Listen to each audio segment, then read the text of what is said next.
সবাইকে স্বাগত জানাচ্ছি এক্সক্লুসিভ এডুকেশন এডেজ আর্টস ক্লাসে। আমি ডক্টর অমিত কর্মকার। আজকে আমাদের জেনারেল প্যাথোলজি ক্লাস। তো এর মধ্যে আমরা জেনারেল প্যাথোলজির যে ইম্পর্টেন্ট টপিক গুলো ছিল এগুলি নিয়ে আমরা আজকে আপনাদের সাথে ডিসকাশন করব। আচ্ছা, তো আহ, আমরা ডিসকাশনে চলে যাব। প্রথমে আমরা চলে আসি সেলুলার অ্যাডাপ্টেশন। ওকে, আচ্ছা।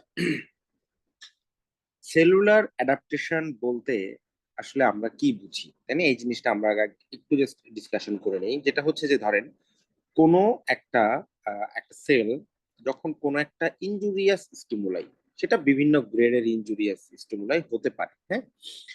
এখন এই ইনজুরিয়াস স্টিমুলাইতে যখন একটা সেল এক্সপোজ হবে, তখন সেই সেলটার মধ্যে কি কি চেঞ্জ হবে, হুম, এইটা এইটা হচ্ছে সেলুলার অ্যাডাপ্টেশন। এখন এই যে সেলুলার অ্যাডাপ্টেশন কথাটা হচ্ছে যে আমরা কখন বলবো সেলুলার অ্যাডাপ্টেশন। দেখেন, অ্যাডাপ্টেশন কথাটার মানে কি, যে আপনি একটা অ্যাডভার্স এনভায়রনমেন্টে আপনি গেলেন, সেখানে আপনি অ্যাডাপ্ট করে নিলেন এনভায়রনমেন্টের সাথে, তার মানে কি আপনি সার্ভাইভ করে গেলেন।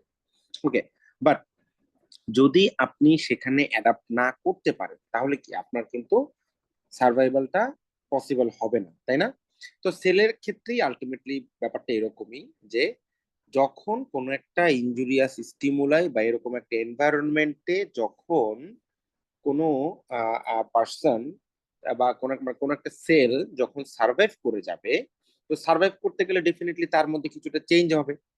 এখন এই যে চেঞ্জটা যে হবে, এই চেঞ্জটা যদি রিভার্সিবল হয়, মানে একটা ইনজুরিয়াস স্টিমুলাই ছিল, তখন সেলে একটা চেঞ্জ আসছে, ইনজুরিয়াস স্টিমুলাইটা চলে গেছে, এখন সেল তার আগের মতো কন্ডিশনে আছে। ওকে, এটা হচ্ছে অ্যাডাপ্টেশন। এখন ধরেন এমন একটা লেভেলের ইনজুরিয়াস স্টিমুলাই, যেই ইনজুরিয়াস স্টিমুলাইতে সেলটা আর সার্ভাইভ করতে পারতেছে না। ওকে, তখন কি হবে? তখন সেলটা আলটিমেটলি ডেড হয়ে যাবে, এবং এটা কি বলা হয় হচ্ছে সেল ইনজুরি। ওকে, এখন এই যে সেল ইনজুরি, এই সেল ইনজুরির মধ্যে একটা হচ্ছে রিভার্সিবল, একটা ইরিভার্সিবল। মানে রিভার্সিবল হতে পারে সেল ইনজুরি, যে ধরেন ওই যে ইনজুরিটা যদি এমন স্টেজে হয়, এমন লেভেলে হয় ইনজুরিটা, যে তখনও সেলের টোটাল আর্কিটেকচার সেগুলা নষ্ট হয়নি, তখন সেটা রিভার্সিবল। বাট যদি আর্কিটেকচার নষ্ট হয়ে যায়, তখন সেটা হবে ইরিভার্সিবল। ওকে, তাহলে তাহলে একটা সেল অ্যাডাপ্টেশন, একটা হচ্ছে এর মধ্যে কি কি আছে: hyperplasia, hypertrophy, atrophy and metaplasia. Okay, এটা হচ্ছে আমাদের সেল অ্যাডাপ্টেশন বা সেলুলার অ্যাডাপ্টেশন। হ্যাঁ, আচ্ছা। আরেকটা হচ্ছে যে সেল ইনজুরি। হ্যাঁ, এই সেল ইনজুরি হচ্ছে যে একটা হচ্ছে অ্যাকিউট রিভার্সিবল সেল ইনজুরি, এটার মধ্যে কি চেঞ্জ আসে সেই জিনিসগুলো একটু আমরা জানবো। আর ইরিভার্সিবল কি কি আছে, যেটা নেক্রোসিস এন্ড অ্যাপোপ্টোসিস, তো এগুলো নিয়েও আমরা ডিসকাশন করব। হ্যাঁ, আচ্ছা। এবার চলে আসি intracellular accumulation, calcification, cellular aging, এগুলো সবই হচ্ছে মানে সেলুলার রেসপন্স টু ইনজুরি, এইটার পার্ট। হ্যাঁ, তো এই জিনিসগুলা আমরা আলাদা আলাদা করে একটা একটা করে জিনিস আমরা জানবো। হ্যাঁ, আচ্ছা। তো প্রথমেই চলে আসি হচ্ছে আমরা অ্যাট্রফি। হ্যাঁ, তো এই অ্যাট্রফিতে দেখেন, অ্যাট্রফিতে একটা জিনিস, যে অ্যাট্রফি কি, সেটা হচ্ছে যখন কোনো একটা মানে সেল এটা ডেভেলপ করবে না। হ্যাঁ, যেমন atrophy during early fetal development. হুম, এটা হচ্ছে মানে কখন এই যে অ্যাট্রফিটা হয়, এই অ্যাট্রফিটা হচ্ছে যারা দেখেন, এই অ্যাট্রফি কিন্তু সেলুলার অ্যাডাপ্টেশনেরই একটা পার্ট। মানে কোনো কারণে কোনো একটা স্টিমুলে বা কোনো একটা ইভেন্টে যদি সেলের সাইজ বা নাম্বার এগুলো যদি কমে যায়, তখন কি হবে? টিস্যুর ভলিউমটা কমে যাবে। This is atrophy. এখন এইটা ফিজিওলজিক্যাল হতে পারে, প্যাথোলজিক্যালও হতে পারে। হ্যাঁ, আচ্ছা, একটা মিনিট।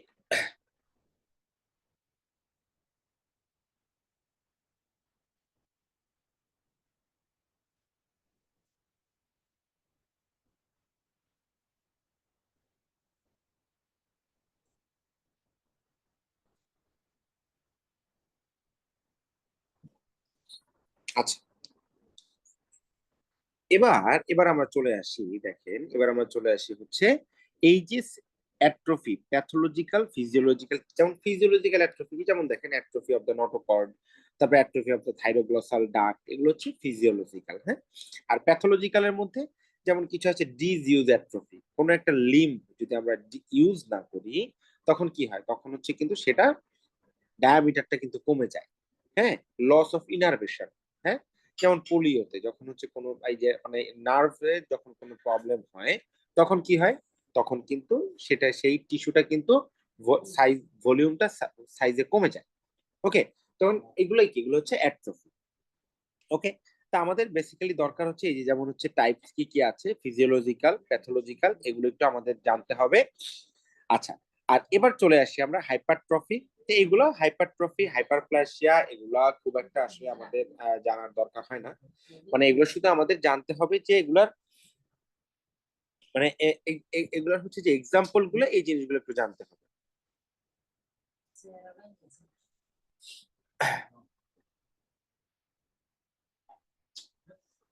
আচ্ছা, তাহলে দেখেন এই যে ফিজিওলজিক্যাল কি কি কারণে হয়, প্যাথোলজিক্যালি কি কি কারণে হয়, এই জিনিসগুলো একটু আমাদের জানতে হবে। হ্যাঁ, আচ্ছা দেখেন যেমন ফিজিওলজিক্যালের মধ্যে আছে হচ্ছে যে hypertrophy of skeletal muscle due to exercise.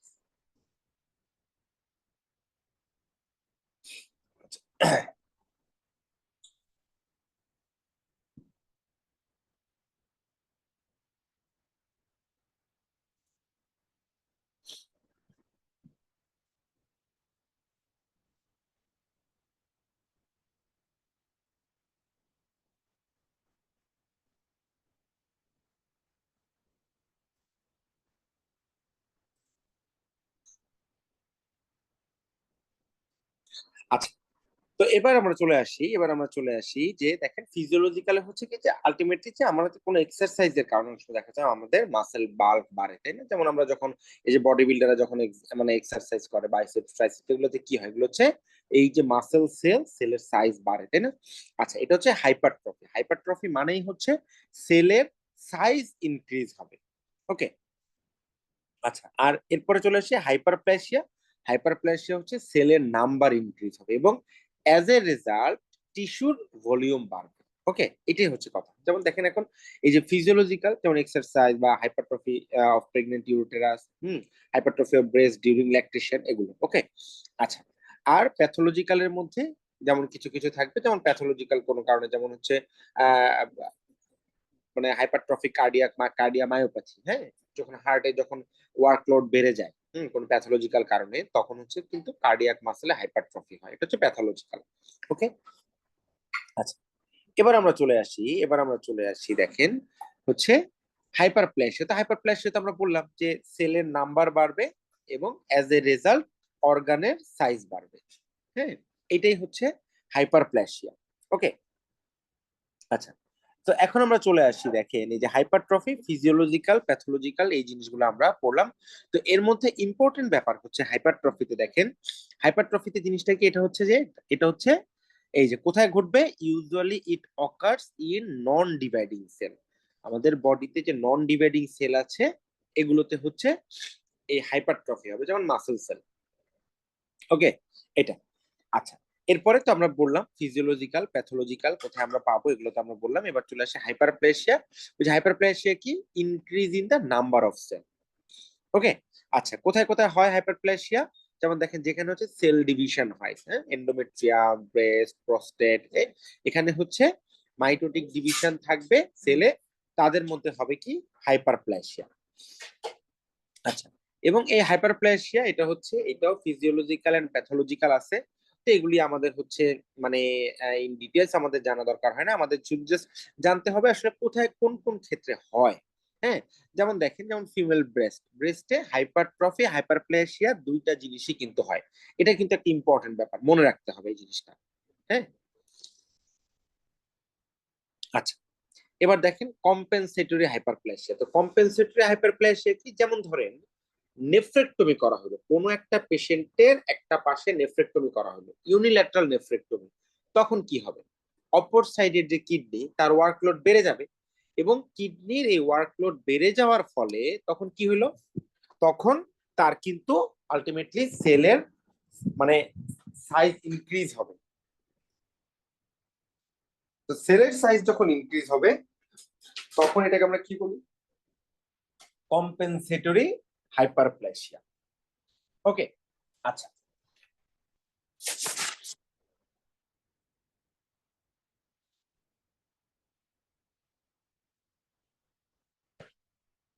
এরপর আমরা চলে আসি প্যাথোলজিক্যাল। হ্যাঁ, প্যাথোলজিক্যালি এখানে আমাদের হচ্ছে কি বেশি, খুব বেশি কিছু আমাদের এখানে জানতে হবে না প্যাথোলজিক্যাল এখানে। যেমন যেমন দেখেন প্যাথোলজিক্যালের ক্ষেত্রে হচ্ছে কি, দেখেন যে পার্শিয়াল হেপাটেক্টমি, যেমন ধরেন কোনো একটা মানে কোনো একটা প্যাথোলজিক্যাল কোনো একটা কার, যেমন হচ্ছে কি এন্ডোমেট্রিয়াল হাইপারপ্লেসিয়া। হ্যাঁ, কেন এটার ফলে কি হয়, যেমন এন্ডোমেট্রিয়াল হাইপারপ্লেসিয়া এর ফলে যেমন অ্যাবনর্মাল মেনস্ট্রুয়াল ব্লিডিং হয়, তাই না? তারপরে হচ্ছে বিপিএইচ, বিনাইন প্রোস্টেটিক হাইপারপ্লেসিয়া। ওকে, তার মানে এগুলো হচ্ছে প্যাথোলজিক্যাল, যেগুলো কোনো একটা প্যাথোলজিক্যাল কারণে ঘটে। ওকে, আচ্ছা। দেখেন আর মেকানিজম অফ হাইপারপ্লেসিয়া এটা হচ্ছে কি, যে বললাম যে যখনই একটা সেল বা তার অ্যাডজাসেন্ট সেলের বেশি বেশি কাজ করতে হবে, হ্যাঁ, তখনই আলটিমেটলি কি এই হাইপারপ্লেসিয়াটা হচ্ছে। ওকে, এবং হাইপারপ্লেসিয়া সেখানেই হবে যেখানে সেল ডিভিশন হবে, এই জিনিসটা কিন্তু আপনাদের মাথায় রাখতে হবে। ওকে,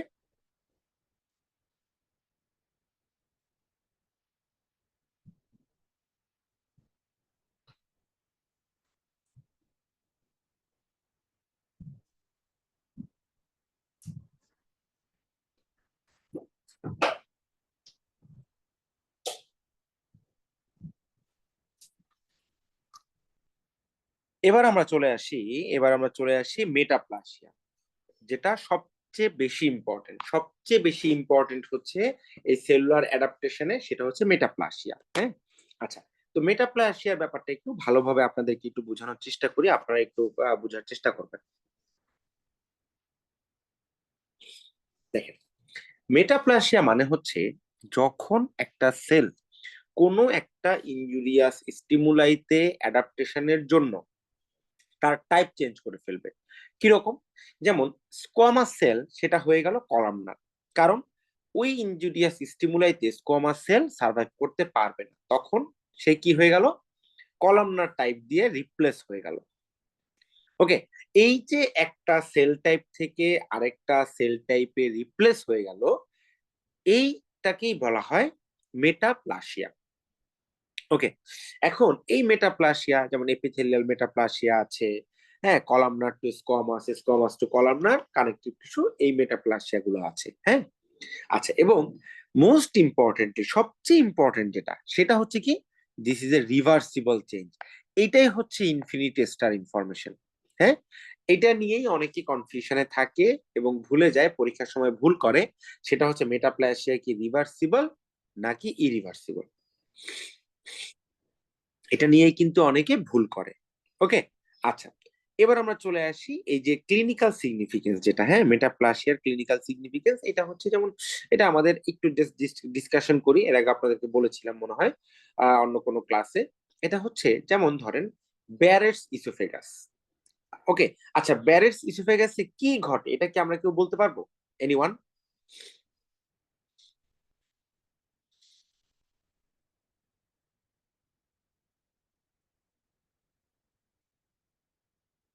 ব্যারেটস ইসোফেগাসে কি ঘটে, মেকানিজমটা এনিওয়ান আমরা কি কেউ বলতে পারবো?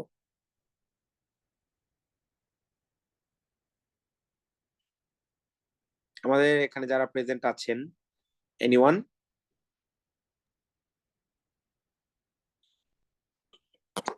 আচ্ছা, দেখেন, ব্যারেটস ইসোফেগাসে হচ্ছে যে কি ঘটে, এটা হচ্ছে যখন লোয়ার পার্ট অফ ইসোফেগাস এখানে ক্রনিক স্টোমাক অ্যাসিডের কানেক্ট মানে কন্ট্যাক্টে আসে। কোথায় হয়, গ্যাস্ট্রো ইসোফেজিয়াল রিফ্লাক্স ডিজিজে হয়, তাই না? এরকম ঘটনা গ্যাস্ট্রো ইসোফেজিয়াল রিফ্লাক্স ডিজিজ। তো যখনই এই গ্যাস্ট্রো ইসোফেজিয়াল রিফ্লাক্স ডিজিজের সময় ক্রনিক কন্ট্যাক্টে আসে, তখন ইসোফেগাসের যে লাইনিং এপিথেলিয়াম, স্কোয়ামাস এপিথেলিয়াম, এইটা তখন আর সেই এনভায়রনমেন্টে সার্ভাইভ করতে পারে না। তখন কি হয়? তখন ইসোফেগাসের স্কোয়ামাস সেল তখন কি হয়, কলামনার সেল দ্বারা রিপ্লেসড হয়ে যায়।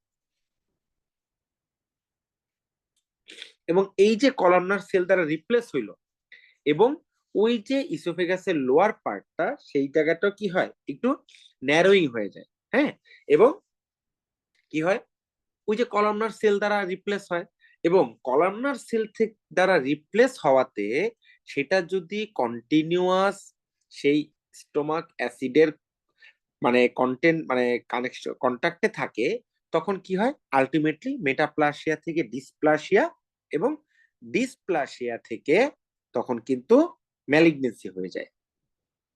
ওকে, এই জন্য ব্যারেলস ইসোফেগাসের ক্ষেত্রে আমরা অ্যাডেনোকার্সিনোমা পাই। অ্যাডেনোকার্সিনোমা হচ্ছে কলামনার সেল থেকে যখন ডেভেলপ করে, তখন সেটাকে আমরা বলি অ্যাডেনোকার্সিনোমা। ওকে, ক্লিয়ার? আশা করি জিনিসটা বুঝতে পেরেছেন আপনারা। আচ্ছা, এই যে দেখেন, এপিথেলিয়াল মেটা এক্সাম্পল গুলো একটু পড়তে হবে। হ্যাঁ, যেমন epithelial metaplasia, columnar to squamous, তারপরে হচ্ছে স্কোয়ামাস টু কলামনার। হ্যাঁ, এগুলো একটু জানতে হবে সবার। হ্যাঁ, কি কি আছে এই জিনিসগুলো।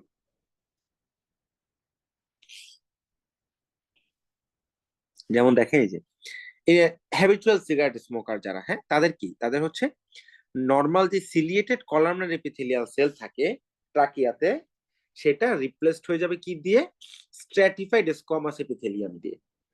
তো দেখেন, কলামনার টু স্কোয়ামাস, তাই না? তো এটা হচ্ছে কি, কলামনার ছিল, সেখান থেকে স্কোয়ামাস হয়ে গেছে। আবার স্কোয়ামাস টু কলামনার কোনটা, যেমন ব্যারিস্টিফিকেশনের ক্ষেত্রে বললাম। ওকে, এরপর হচ্ছে কানেকটিভ টিস্যু মেটাপ্লাসিয়া, কানেকটিভ টিস্যুতে হতে পারে, not only epithelial tissue, connective টিস্যুতেও এগুলি হতে পারে। হ্যাঁ, আচ্ছা, এবার চলে আসি, এবার একটু সামারি দেওয়া আছে এখানে, যে usefulness and complication of different adaptive changes, atrophy, hypertrophy, hyperplasia, metaplasia, এগুলো নিয়ে আমরা ডিসকাশন করেছি। এগুলো নিয়ে এখন আর আমাদের এগুলো আর ডিসকাশন করব না। মোস্ট ইম্পর্টেন্ট পরের একটা টপিক, সেটা হচ্ছে এক্সুডেট এন্ড ট্রান্সুডেট। এখান থেকে কিন্তু কোশ্চেন আসে, এটা একদমই ক্লিয়ার একটা জিনিস। এটা হচ্ছে এক্সুডেট আমরা তখনই বলবো যখন কোনো একটা সেলুলার ফ্লুইডে যখন টোটাল প্রোটিন 30 গ্রামের বেশি থাকবে। হ্যাঁ, তখন সেটাকে আমরা বলবো প্লাজমা, মানে তখন আমরা সেটাকে বলবো এক্সুডেট। ওকে, যেমন এখানে বলছে হাই অ্যাজ ইন প্লাজমা, তার মানে প্লাজমাতে টোটাল প্রোটিন 30 গ্রাম পার লিটারের বেশি থাকে। ওকে, আর যদি 10 গ্রাম পার লিটারের কম থাকে, তখন সেটাকে আমরা বলবো ট্রান্সুডেট। এখন প্রোটিন যেখানে থাকবে, সেই ফ্লুইডটা কি হবে, সেই ফ্লুইডটা কিন্তু একটু থিক অ্যান্ড টার্বিড হবে, তাই না? আচ্ছা দেখেন, এই জন্য যে ডিস্ট্রিবিউশন অফ প্রোটিন, এটা তো হচ্ছে অ্যাজ ইন প্লাজমা, আর এখানে হচ্ছে কি প্রেজেন্ট ইফ ক্লট, মানে ফিব্রিনোজেন থাকতে পারে কখন, ইফ ক্লটস স্পন্টেনিয়াসলি, এক্সুডেট যদি ক্লট হয়ে যায় তখন। হ্যাঁ, আচ্ছা, এখন ইম্পর্টেন্ট হচ্ছে অকারেন্স কোথায় কোথায় ঘটে। একটা হচ্ছে যেমন ইনফ্লামেটরি কন্ডিশনে এক্সুডেট হয়, আর নন ইনফ্লামেটরি কন্ডিশন সেখানে হচ্ছে ট্রান্সুডেট হয়, যেমন নেফ্রোটিক সিনড্রোম, এগুলো। ওকে, আচ্ছা, আর এটা এক্সুডেট কেন হবে, ওই যে ইনক্রিজ ভাস্কুলার পারমিয়েবিলিটি, যেটা ইনফ্লামেশনে হয়। আমরা যখন আপনাদের লং ব্যাচে যখন এই জিনিসগুলো আমরা পড়াই পোস্ট গ্রাজুয়েশনের জন্য, তখন এগুলো প্রত্যেকটা জিনিস খুব সুন্দরভাবে আমরা ইলাবোরেটলি হচ্ছে ডিসক্রাইব করি। এখানে হচ্ছে বেসিক্যালি তো আসলে রিভিউ। হ্যাঁ, ওকে, রিভিউ এবং হচ্ছে আপনাদের ইম্পর্টেন্ট টপিক গুলো নিয়ে আমরা এখানে ডিসকাশন করব। ওকে, আচ্ছা, এবার চলে আসি ইনফ্লামেশন। ইনফ্লামেশনে কার্ডিনাল সাইন, এটা তো আমরা জানি যে কি, ক্যালর, রুবর, ডলর, টিউমার, ফাংশনালেসা। হ্যাঁ, রুবর মানে হচ্ছে রেডনেস, টিউমার মানে হচ্ছে জায়গাটা সোলেন থাকবে due to formation of exudate, calor হচ্ছে এখানে হিট থাকবে, ডলর হচ্ছে পেইন থাকবে। হ্যাঁ, ওকে, আচ্ছা, এবার চলে আসি, এই যে আমরা বলি ইনফ্লামেশন, ইনফ্লামেশনটা বেসিক্যালি আসলে কি বলেন তো? এটা হচ্ছে একটা ভাস্কুলার রেসপন্স। কোনো একটা ইনজুরিয়াস স্টিমুলাই বা কোনো একটা ইনজুরি, কোনো একটা ফরেন বডি বা মাইক্রো অর্গানিজম বডিতে যখন ঢোকে, তখন তার এগেইনস্টে ভাস্কুলার কিছু চেঞ্জ হয়, কোন একটা ইনজুরি হোক বা কিছু যাই হোক, তার এগেইনস্টে ভাস্কুলার একটা চেঞ্জ হবে। এই ভাস্কুলার চেঞ্জটাই হচ্ছে ইনফ্লামেশন। ওকে, মানে অ্যাজ এ রেজাল্ট আমরা যা যা পাবো সেগুলো আমরা পড়বো আর কি। হ্যাঁ, এখন অ্যাকিউট ইনফ্লামেশন, ক্রনিক ইনফ্লামেশন, আমরা ইনফ্লামেশনকে এই দুইটা ভাগে ভাগ করি। হ্যাঁ, অ্যাকিউট এন্ড ক্রনিক। আচ্ছা, তো অ্যাকিউট আমরা কখন বলি? অ্যাকিউট আমরা বলি তখনই যখন এটা মানে ইমিডিয়েটলি, হ্যাঁ, উইদিন ভেরি শর্ট টাইম রেসপন্সটা যখন হবে, তখন সেটাকে আমরা বলি অ্যাকিউট ইনফ্লামেশন। ওকে, এবং এই যে কার্ডিনাল সাইন গুলা বললাম, এই কার্ডিনাল সাইন গুলা কিন্তু সব অ্যাকিউট ইনফ্লামেশনের কার্ডিনাল সাইন। ওকে, এখন আমরা এই অ্যাকিউট ইনফ্লামেশনে আমরা কি কি পাই দেখেন, একটা একটা করে বলি। দেখেন, অল্টারেশন ইন ভাস্কুলার ক্যালিবার, মানে অল্টারেশন বলতে ভেসেলের ক্যালিবার বাড়বে। ওকে, যার যার কারণে এখান থেকে বেশি বেশি ব্লাড ফ্লো হতে পারে। আচ্ছা, স্ট্রাকচারাল চেঞ্জেস ইন মাইক্রোভাস্কুলেচার। ওকে, কারণ কি, এই মাইক্রোভাস্কুলেচারের চেঞ্জের ফলে, এই মাইক্রোভাস্কুলাচারের মধ্যে দিয়ে অ্যালবুমিন মানে বা প্লাজমা প্রোটিন এন্ড লিউকোসাইট এরা যেতে পারবে। হ্যাঁ, দেখেন, নরমালি ধরেন এর একটা ব্লাড ভেসেল। ওকে, এখন এখানে একটা ইনজুরি হলো, ধরেন এটা এটা টিস্যু, এখানে কোনোভাবে একটা ইনজুরি হইলো। এখন এই ইনজুরিতে কি করতে হবে, একটা ইনজুরির এগেইনস্টে রিপেয়ার করতে হবে, তাই না? ইনজুরিটাকে রিপেয়ার করতে হবে। অথবা ধরেন একটা মাইক্রো অর্গানিজম আসলো, হ্যাঁ, এই যে মাইক্রো অর্গানিজমটাকে কিভাবে কিল করবে, তাই না? আচ্ছা, এখানে এইটার এগেইনস্টে বডি রিয়াকশন করতে গেলে যেটা হবে সেটাই হচ্ছে ইনফ্লামেশন। প্রথমে কি হবে, প্রথমে ধরেন ব্লাড ভেসেলের যেই ডায়ামিটারটা বাড়লো, এখান থেকে বেশি বেশি ব্লাড আসলো, আসার পরে একটা তো আসলো, আবার সেখান থেকে দেখেন আমরা যদি মাইক্রোভাস্কুলেচার লেভেলে চলে যাই, ক্যাপিলারি লেভেলে, সেখান থেকে কি হবে, সেখান থেকে কে বের হবে, ডব্লিউবিসি বের হবে। ওকে, সেখান থেকে কে বের হবে, প্লাজমা প্রোটিন বের হবে। ওকে, কারণ কি, কারণ যখন ইনফ্লামেশন হয় তখন আমাদের যেই ভেসেলের যে লাইনিং এপিথেলিয়াম, হ্যাঁ, মানে এন্ডোথেলিয়াম, ধরেন এটা হচ্ছে এন্ডোথেলিয়াম,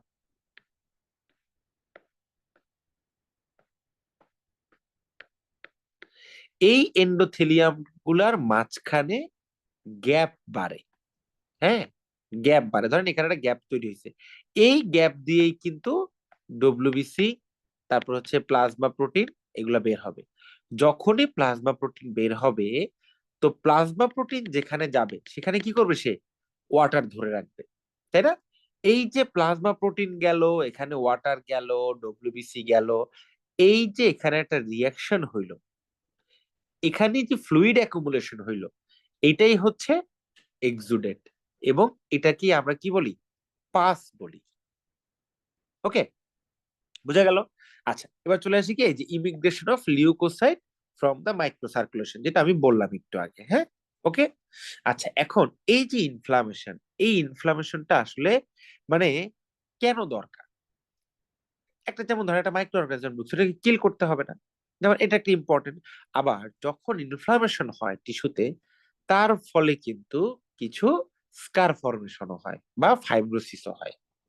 ওকে, এই জিনিসগুলো একটু আমাদের খেয়াল রাখতে হবে। এবার চলে আসি আমরা টাইপ অফ ইনফ্লামেশন, যেমন একটা আছে হচ্ছে সেরাস ইনফ্লামেশন, ফিব্রিনাস ইনফ্লামেশন, এগুলা লাগবে কি, এগুলা লাগবে শুধু এক্সাম্পল। ওকে, এগুলা শুধু এক্সাম্পল পড়বেন, আর কোনো কিছু দরকার নেই। হ্যাঁ, সাপোরেটিভ বা পুরুলেন্ট ইনফ্লামেশন, যেখানে পাস প্রোডাকশন হয়, সেটা হচ্ছে পুরুলেন্ট ইনফ্লামেশন। হ্যাঁ, আচ্ছা, এবার চলে আসি ইভেন্টস অফ অ্যাকিউট ইনফ্লামেশন। এটা তো অলরেডি আমরা বললাম যে কি কি হয় এখানে। হ্যাঁ, যেমন ভেসোডাইলেশন হবে, ইনক্রিজ ব্লাড ফ্লো হবে, সেলুলার ইভেন্টে যেমন এই যে leukocyte recruitment, site of the inflammation, যেটা বললাম একটু আগে। হ্যাঁ, তো এই যে লিউকোসাইট গুলা যে যাবে, তো যে তারা কি করবে, তাই না? লিউকোসাইট গুলা ওই এরিয়াতে যে তো তারা কিছু কাজ করবে, তাই না? তাদের যাওয়ার ক্ষেত্রেও একটা হচ্ছে স্টেপ আছে, এবং যেও তাদের একটা কাজ আছে।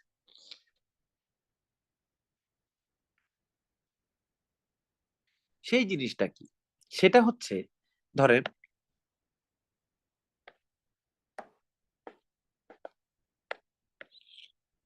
এখান থেকে ধরেন এটা একটা লিউকোসাইট, এই লিউকোসাইটটা যখন এই স্পেসে আসবে, ধরেন এটা একটা মাইক্রো অর্গানিজম, এটা কিল করতে যখন আসবে তখন সে কি করবে?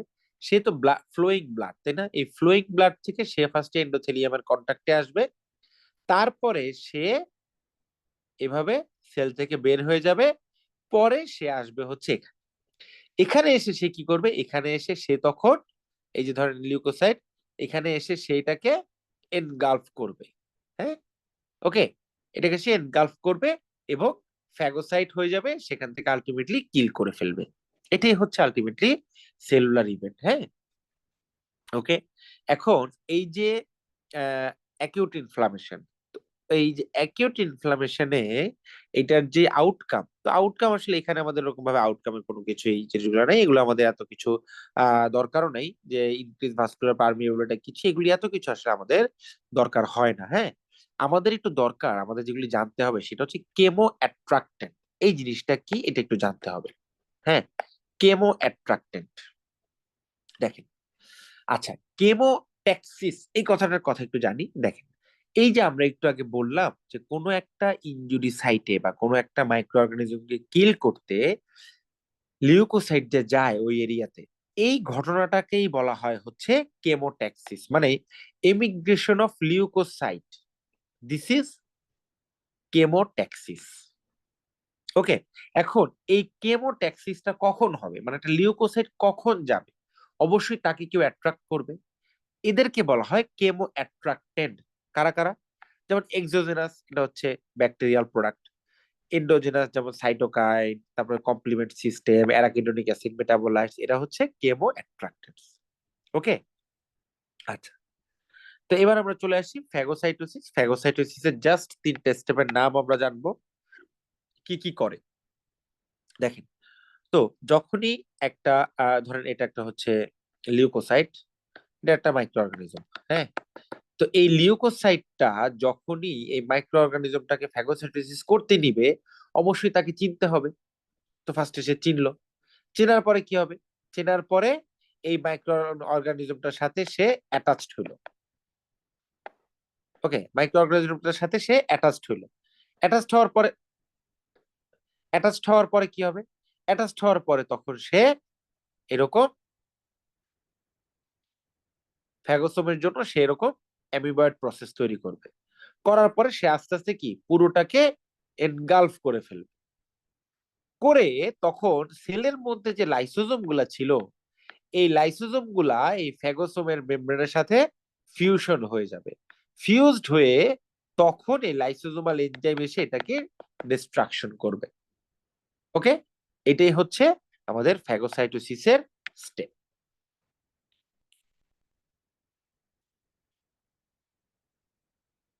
আচ্ছা, এবার আমরা চলে আসি রিঅ্যাক্টিভ অক্সিজেন স্পিসিস। তো রিঅ্যাক্টিভ অক্সিজেন স্পিসিস হচ্ছে বেসিক্যালি আমাদের সেলুলার রিয়াকশনের জন্য, সেলে বিভিন্ন বায়োকেমিক্যাল রিয়াকশনের জন্য রিঅ্যাক্টিভ অক্সিজেন স্পিসিস তৈরি হয়। যেমন সুপার অক্সাইড, পার অক্সাইড, এগুলো বিভিন্ন জিনিস তৈরি হয়। হ্যাঁ, আবার নাইট্রোজেনাস স্পিসিসও তৈরি হয়।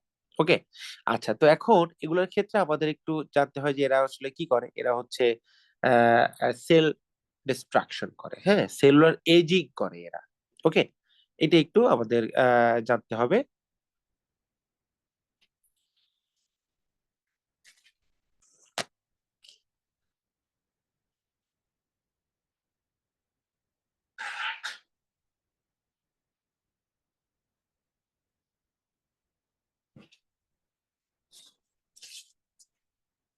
ওকে,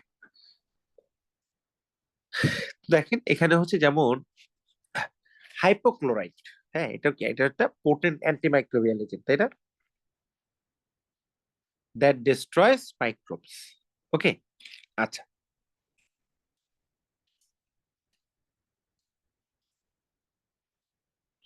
এবার চলে আসি অপসোনাইজেশন এন্ড অপসোনিং। একটু জিনিসটা আমি আপনাদেরকে বুঝায় বলি। দেখেন, এটা হচ্ছে যে ধরেন কোনো একটা মাইক্রোবকে বডি চিনতে পারতেছে না, এখন এইটাকে তো বডির ইমিউন সিস্টেমের কাছে চিনাইতে হবে, তাই না? যেমন লিউকোসাইটের কাছে তো এটাকে চিনাইতে হবে। এখন এই যে লিউকোসাইট যে চিনতে পারতেছে না, তো চিনবে কিভাবে? যখন বডির কোনো একটা কিছু ওইটার গায়ে লাগবে, তখন সে চিনতে পারবে। এই যে একটা অচেনা জিনিসকে বডির ইমিউন সিস্টেমের কাছে চেনানো, এই ঘটনাটাকেই বলা হয় অপসোনাইজেশন। এবং যেই প্রোডাক্ট গুলো ওই মাইক্রো অর্গানিজমের গায়ে লেগে ইমিউন সিস্টেমের কাছে চেনাবে, তাদেরকেই বলা হয় অপসোনিন। ক্লিয়ার? কারো কোনো কোশ্চেন? এতক্ষণ আমি যেই জিনিসগুলো বুঝাচ্ছি আপনাদেরকে, এগুলো নিয়ে কারো কোনো কোশ্চেন আছে? এনিওয়ান?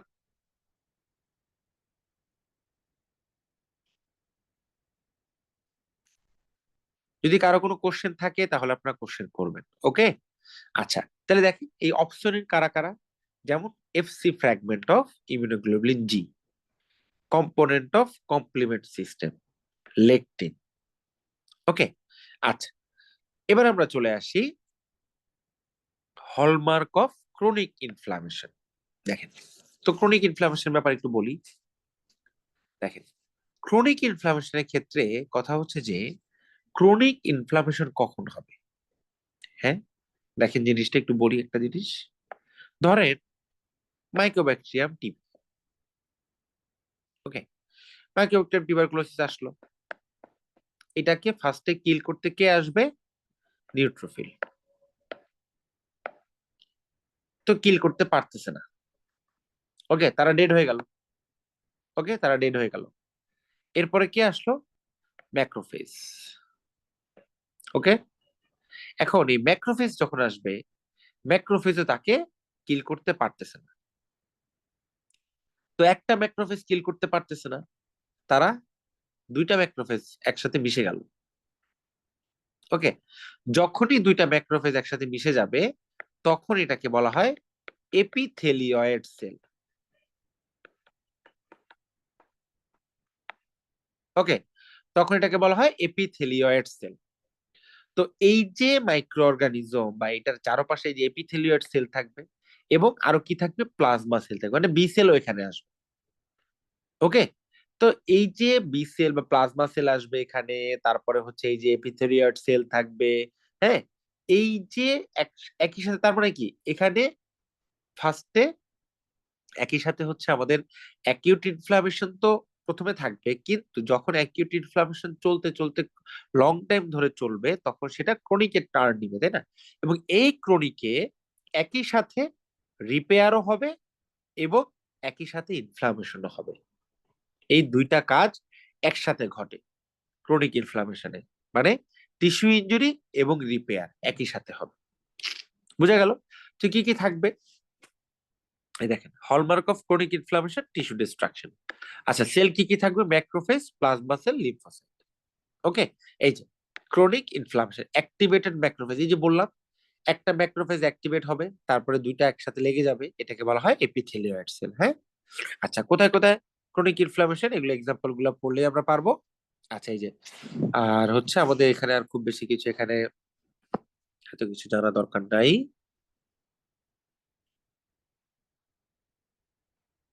আচ্ছা,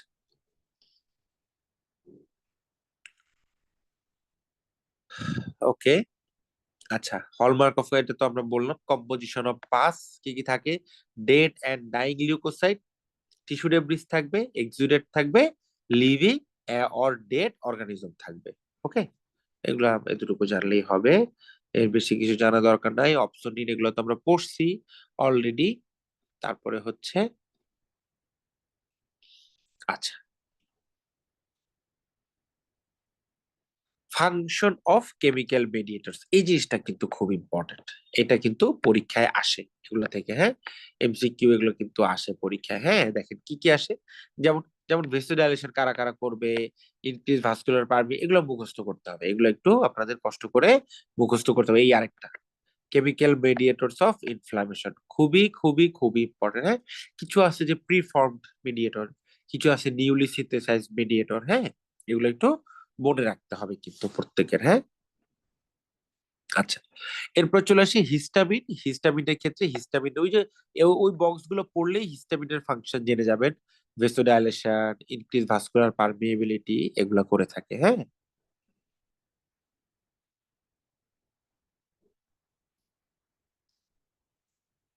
আচ্ছা, এবার চলে আসি কমপ্লিমেন্ট।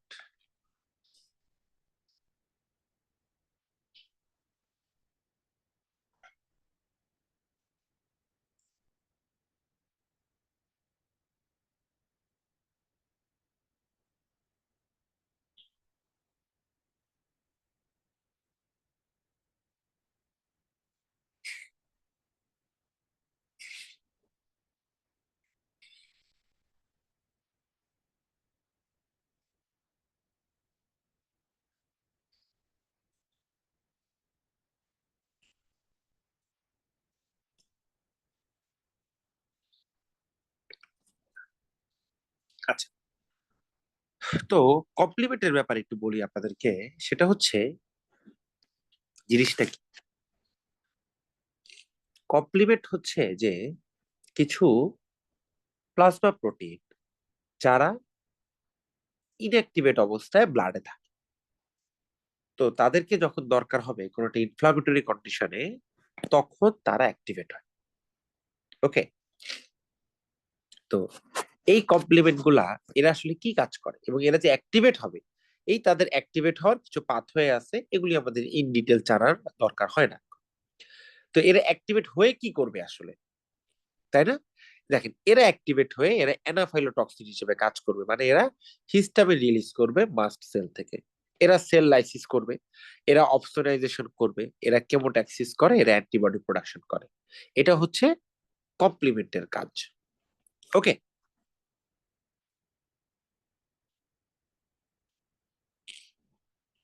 এরপরে চলে আসি অ্যাকিউট ফেজ প্রোটিন। খুবই খুবই খুবই ইম্পর্টেন্ট।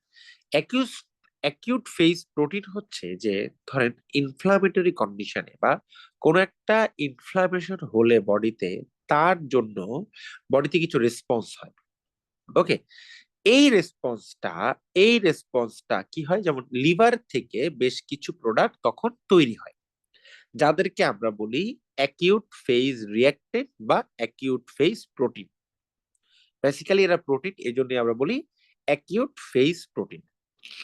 ওকে, এখন এরা কারা কারা দেখেন, খুব খুব কমনলি পাওয়া যায় সেটা হচ্ছে সিআরপি, ফিব্রিনোজেন, সেরাম অ্যামাইলয়েড এ প্রোটিন। ওকে, এছাড়াও আরো বহুত কিছু আছে, এগুলো একটু নামগুলো পড়তে হবে। হ্যাঁ,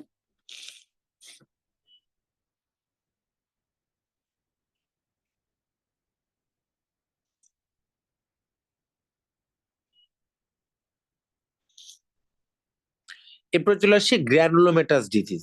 গ্র্যানুলোমেটাস ডিজিজ হচ্ছে ওই যে আমরা একটু আগে যে ক্রনিক ইনফ্লামেশনটা যে আপনাদেরকে পড়ালাম, এবং ক্রনিক ইনফ্লামেশনের যে সাইটটা, হ্যাঁ, এই যে ক্রনিক ইনফ্লামেশন যখন চলতে থাকবে, একটু আগে আমরা যেভাবে আপনাদেরকে দেখাইছি, এই যে ইভেন্ট এটা, এটাকে যখন পুরো এরিয়াটা যখন এরকম ভাবে ইনফ্লামেশন চলতে থাকবে, তখন এই ইনফ্লামেশনটাকে বলা হয় গ্র্যানুলোমেটাস ইনফ্লামেশন, এবং এই এরিয়াটাকে বলা হয় গ্র্যানুলোমা। ওকে, এই জন্য দেখেন টিবিতে কি হয়, টিবিতে গ্র্যানুলোমেটাস ইনফ্লামেশন হয়, তাই না? দেখেন, টিউবারকুলোসিস, লেপ্রোসি, সিফিলিস, এগুলোতে। ওকে, আর ওই যে লিম্ফোগ্রানুলা ইনগুইনালি, এই জিনিসগুলো একটু জানতে হবে আমাদের। হ্যাঁ, আচ্ছা, এই যে নন ক্যাজিয়েটিং গ্র্যানুলোমা পাই আমরা টিউবারকুলোসিসে, নন ক্যাজিয়েটিং গ্র্যানুলোমা পাই। হ্যাঁ, টিউবারকুলার লেপ্রোসি, সার্কোয়েডোসিস, এই জিনিসগুলো। এই যে দেখেন মরফোলজি অফ গ্র্যানুলোমা, একটু আগে আমি যেটা বলছি এটা পড়বেন, সবকিছু পেয়ে যাবেন। হ্যাঁ, আচ্ছা, আচ্ছা, এবার চলে আসি বডিতে আসলে এই যে আমাদের যে সেল ডিভিশনের উপর ভিত্তি করে যেই সেলের যেই টাইপ গুলো, যেমন কিছু আছে পার্মানেন্ট সেল যারা ডিভিশন হয় না, কিছু আছে ল্যাবাইল সেল যারা কন্টিনিউয়াস ডিভিশন হয়, আর কিছু সেল আছে যারা যখন দরকার হয় তখন সেল ডিভিশন হয়। ওকে, তো এই যে দেখেন পার্মানেন্ট সেল, ল্যাবাইল সেল কারা কারা আছে, স্টেবল সেল কারা কারা আছে, এগুলো একটু আমাদের পড়তে হবে। ওকে, আচ্ছা, এবার আমরা চলে আসি healing process. Healing by primary union, healing by secondary union, মানে একটা উন্ড এইটা যে প্রাইমারি ইউনিয়ন না সেকেন্ডারি ইউনিয়নে হবে এটা কিভাবে বুঝবেন, তাই না? প্রাইমারি ইউনিয়নে হবে যদি তাদের উন্ড মার্জিন অ্যাপোজ থাকে, যদি সেটাতে ইনফেকশন না থাকে, ওকে, সার্জিক্যালি যদি ক্লিন থাকে এটা, হ্যাঁ, তখন কি হবে, প্রাইমারি ইউনিয়ন হবে।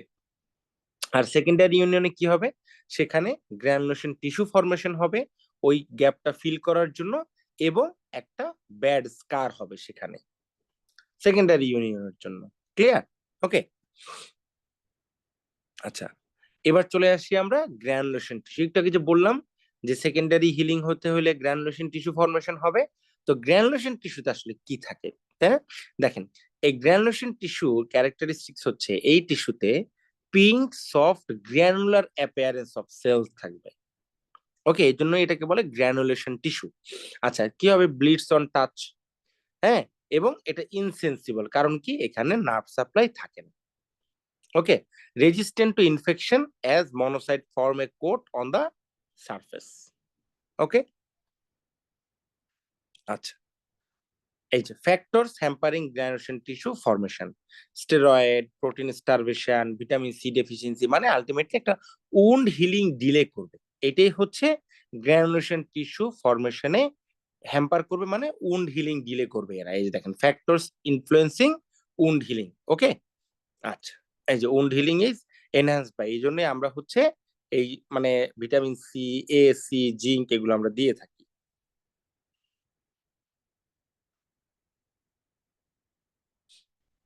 আচ্ছা, তো এবার আমরা চলে আসি complication. Complication of wound healing এর মধ্যে কি কি থাকবে, উন্ড ডেহিসেন্স, আলসারেশন, আর excessive formation of scar tissue, সেটা কেলয়েড হতে পারে, হাইপারট্রফিড স্কার হতে পারে, এগুলো। ওকে, কেলয়েড হচ্ছে কখন, ধরেন আপনি একটা ইনসিশন মার্ক এখানে আপনি দিলেন, বা ইনসিশন মার্ক আপনি ক্লোজ করলেন, তো এইটার উপরে যে একটা উন্ড বা স্কার টিস্যু ফরমেশন হবে, সেটা এরকম উন্ড মার্জিন ছাড়াই গেল অনেক দূর, দিস ইজ কেলয়েড। আর ধরেন আপনার এই ইনসিশন লাইন বা ইনজুরি লাইন, এই লাইন বরাবরই একটু মোটা করে একটা স্কার ফরমেশন হইলো, তখন সেটাকে আমরা বলবো হচ্ছে হাইপারট্রফিড স্কার।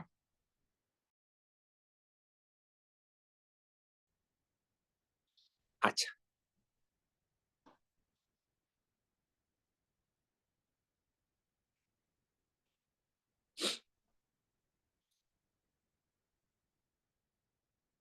এখন আমরা পড়বো হচ্ছে আমরা এতক্ষণ মানে জেনারেল প্যাথোলজির পার্ট ওয়ান পড়েছিলাম, এখন পার্ট টু আমরা পড়বো। আচ্ছা, তো আলটিমেটলি ওই যে একই জিনিস সবকিছু, তো এগুলোর মধ্যেই আর কি আমরা আবার হচ্ছে, আর এখানে আরো আমাদের বাকি যে টপিক গুলো আছে সেগুলো নিয়ে আমরা হচ্ছে এখানে ডিসকাশন করব। ওকে, দেখেন,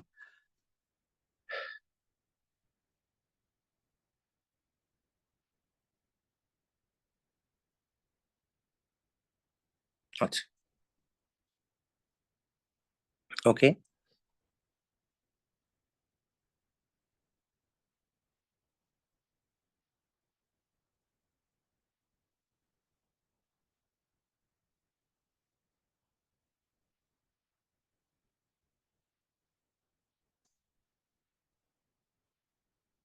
ওকে, সরি একটা মিনিট, আমার একটু প্রবলেম হচ্ছে মনে হয়, একটু অ্যাপটা মনে আপডেট নিয়ে নিচ্ছে আর কি।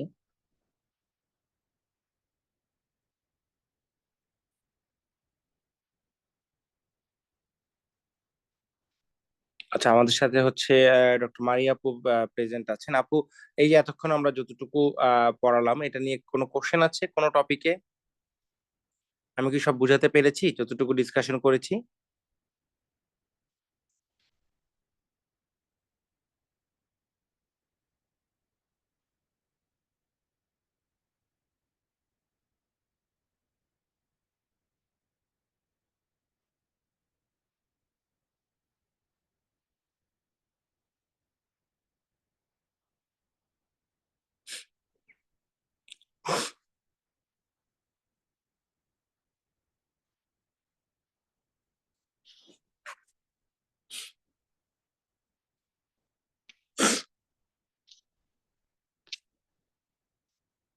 জাস্ট মিনিট, তো প্রবলেম হচ্ছে।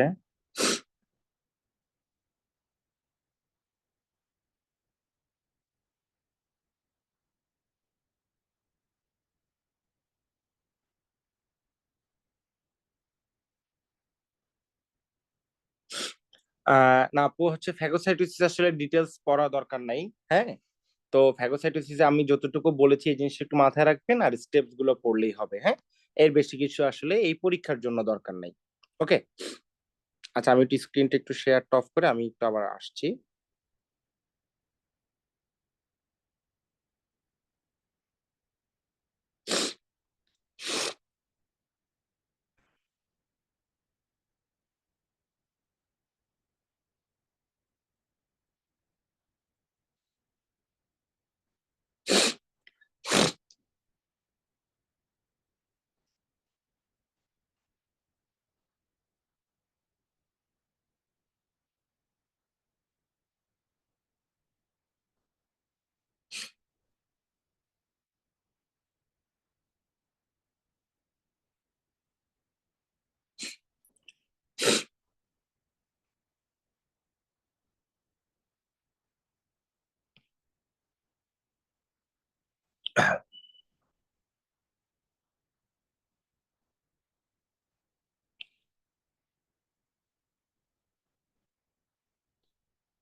ওকে, তাহলে আমার স্ক্রিন তো দেখা যাচ্ছে। আপু একটু একটু লিখে জানাবেন যে আমার স্ক্রিন দেখতে পাচ্ছেন কিনা।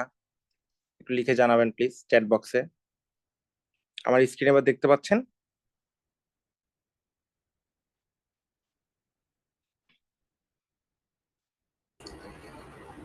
জি, আমরা দেখতে পাচ্ছি। ওকে,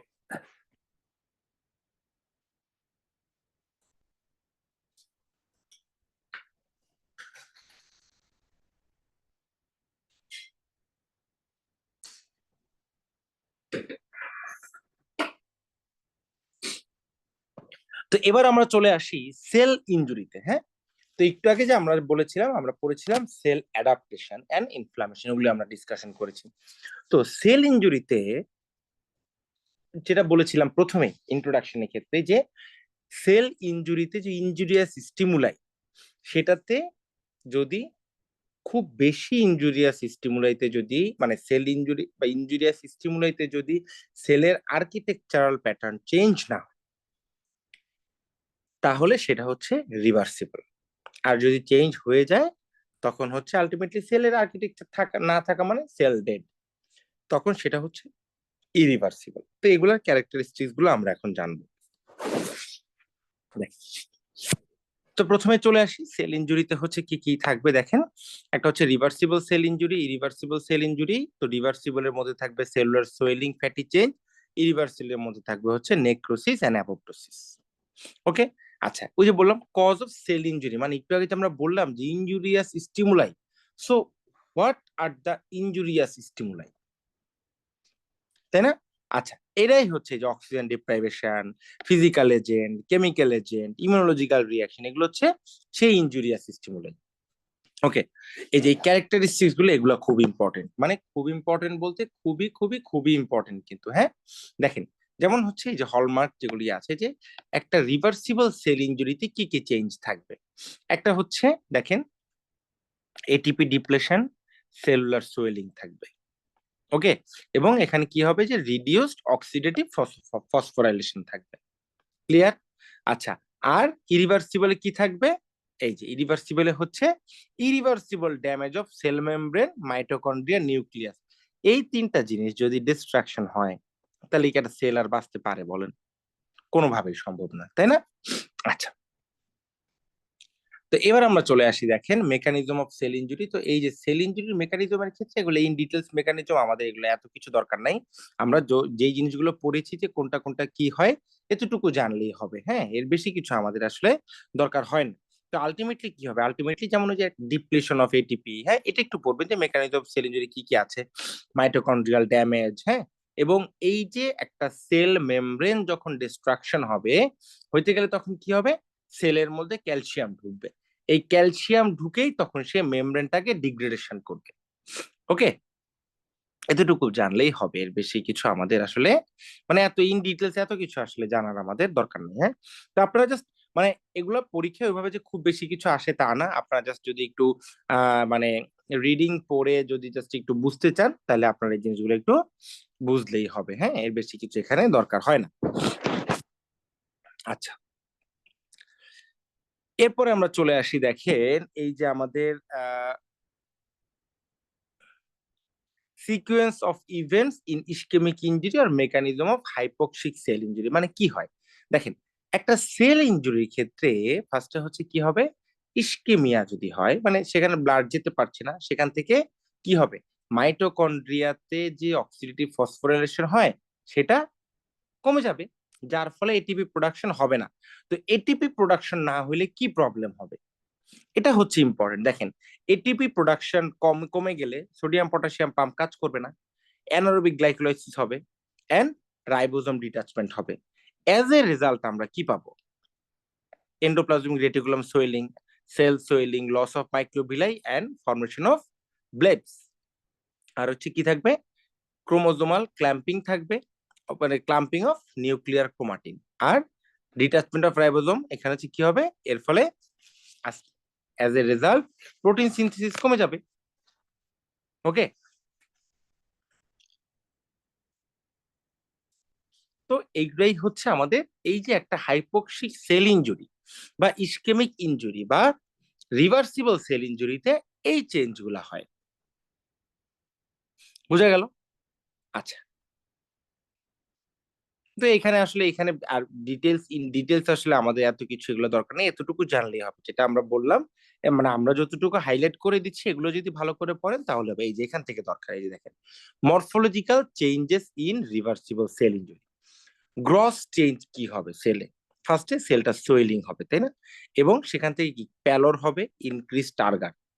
মাইক্রোস্কোপিক কি হবে, এই যে স্মল ভ্যাকিউল পাওয়া যাবে। এবং আলট্রা স্ট্রাকচারাল চেঞ্জে যেটা হবে সেটা হচ্ছে ওই যে বললাম, ব্লেব ফরমেশন হবে, মাইক্রোভিলাই লস হয়ে যাবে, এগুলো আমরা ওইখানেই পড়েছি।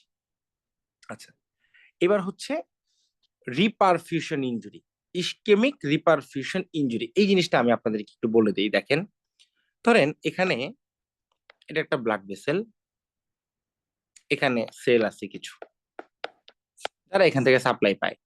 এখন এটা ইসকেমিয়া হয়েছে এখানে, এর ফলে যেতে পারছে না। তখন কি হবে, ওই যে ইসকেমিক রিয়াকশন হাইপোক্সিক মানে এরিয়ার জন্য সেল, এখানে কি সেলের ওই যে চেঞ্জ আসবে না, চেঞ্জ আসার ফলে এখানে কি হবে, অ্যানারোবিক গ্লাইকোলাইসিসের ফলে ল্যাকটিক অ্যাসিড তৈরি হবে, এই টিস্যু ড্যামেজ হবে কিছু, যার ফলে পটাশিয়াম আসবে।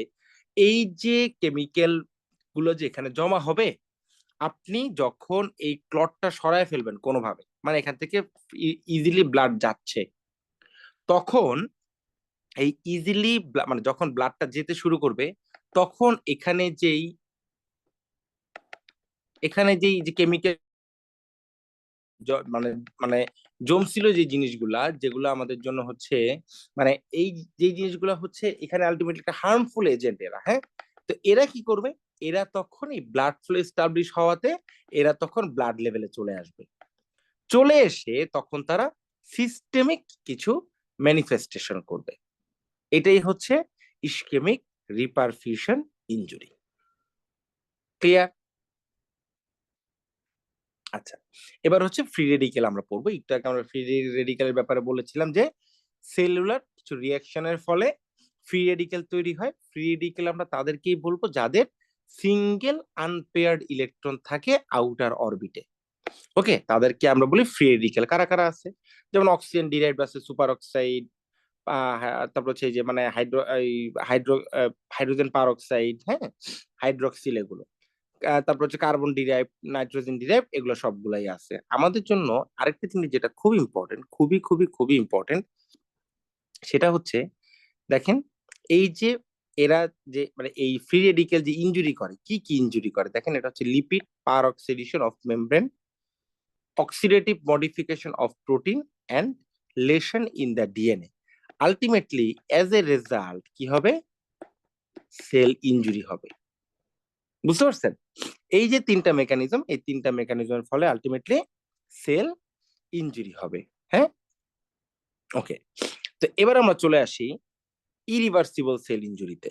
তার মধ্যে একটা হচ্ছে অ্যাপোপ্টোসিস। ওকে, তো অ্যাপোপ্টোসিস জিনিসটা কি? অ্যাপোপ্টোসিস হচ্ছে ধরেন কোন একটা সেল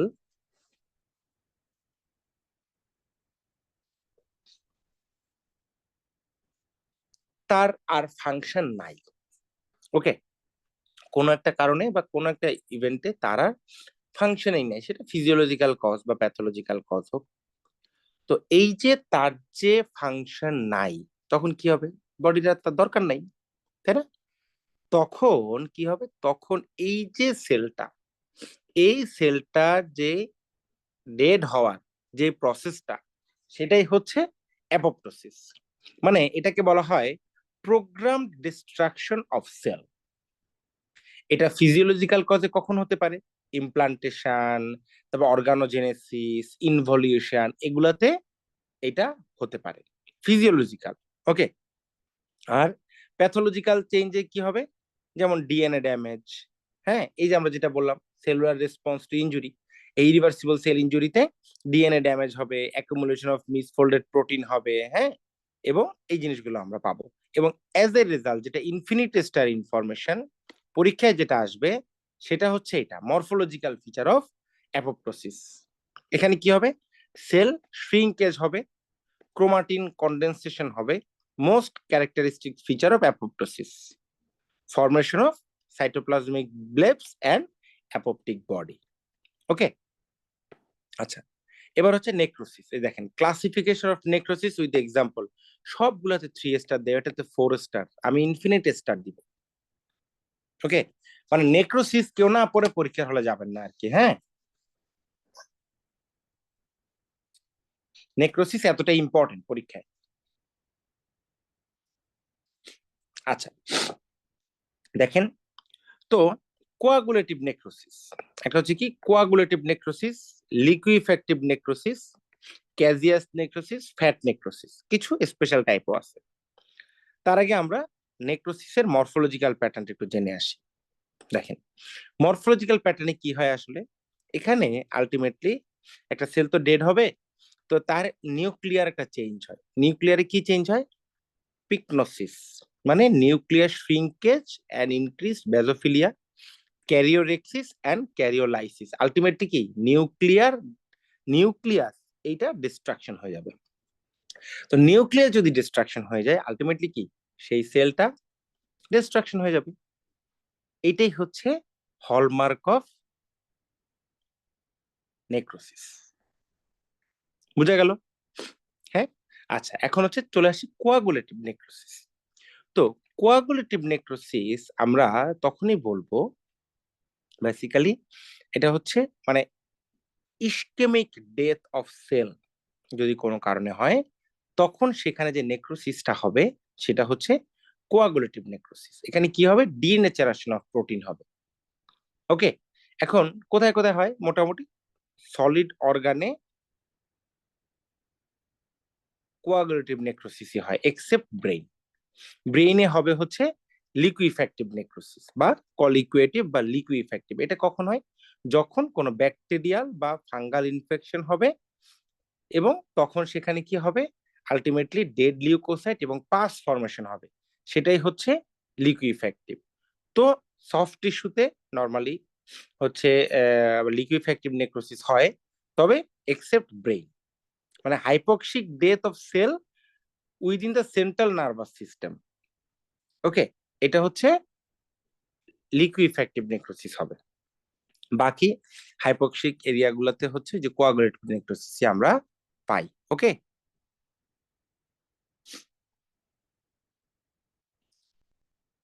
তাহলে আমরা নেক্রোসিসটা সবকিছু ভালো করে পড়তে হবে, এটার যে মরফোলজিক্যাল প্যাটার্ন, হ্যাঁ, তারপরে হচ্ছে এটার যেই নিউক্লিয়ার চেঞ্জেস, এগুলো খুবই খুবই খুবই ইম্পর্টেন্ট কিন্তু। ওকে, আচ্ছা, এরপর চলে আসি ফ্যাট নেক্রোসিস। ফ্যাট নেক্রোসিসে জানতে হবে এক্সাম্পল গুলো, হ্যাঁ, যেমন কোথায় কোথায়, যেমন হচ্ছে enzymatic fat necrosis, traumatic fat necrosis of ব্রেস্টে, এনজাইমেটিক ফ্যাট নেক্রোসিস যেমন প্যাঙ্ক্রিয়াজের ক্ষেত্রে, হ্যাঁ, অ্যাক্টিভেটেড প্যাঙ্ক্রিয়াটিক লাইপেজ। ওকে, এবং কি হয়? ফ্যাট স্যাপোনিফিকেশন হয় এখানে, হ্যাঁ, চকি হোয়াইট অ্যাপিয়ারেন্স থাকে, একটা এরিয়া থাকে, এটাকে বলা হয় ফ্যাট স্যাপোনিফিকেশন। আচ্ছা, নেক্রোসিস এন্ড অ্যাপোপ্টোসিসের ডিফারেন্স এগুলো অলরেডি আমরা বলে ফেলেছি। এই দুইটা জিনিস পড়লেই আপনারা পাশাপাশি পড়লেই বুঝতে পারবেন, এগুলো নিয়ে আর আলাদা আলাদা করে কোনো ডিসকাশনের দরকার নাই। হ্যাঁ, আচ্ছা, এরপরে আমরা চলে আসি প্যাথোলজিক্যাল ক্যালসিফিকেশন। দেখেন, প্যাথোলজিক্যাল ক্যালসিফিকেশন মানে হচ্ছে বডির কোনো একটা রিয়াকশন বা কোনো একটা প্যাথোলজিক্যাল কন্ডিশনে যখন অ্যাবনর্মাল অ্যামাউন্ট বা অ্যাবনর্মাল এরিয়াতে ক্যালসিয়াম অ্যাকুমুলেশন হবে। দেখেন, abnormal amount or abnormal area, clear? এখন এটাকে আমরা দুইটা ভাগে ভাগ করি, একটা হচ্ছে ডিস্ট্রফিক ক্যালসিফিকেশন, একটা হচ্ছে মেটাস্ট্যাটিক ক্যালসিফিকেশন। তো ডিস্ট্রফিক ক্যালসিফিকেশন কি আর মেটাস্ট্যাটিক ক্যালসিফিকেশন কি? ওকে,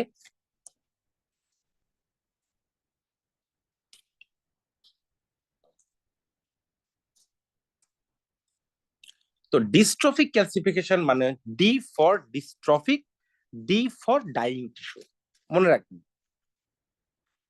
বা ডেড টিস্যু। মানে যখন কোনো একটা ডেড টিস্যুতে ক্যালসিফিকেশন হবে বা ক্যালসিয়াম অ্যাকুমুলেশন হবে, সেটা হচ্ছে ডিস্ট্রফিক ক্যালসিফিকেশন। ওকে, আচ্ছা, আরেকটা হচ্ছে মেটাস্ট্যাটিক। মানে কি?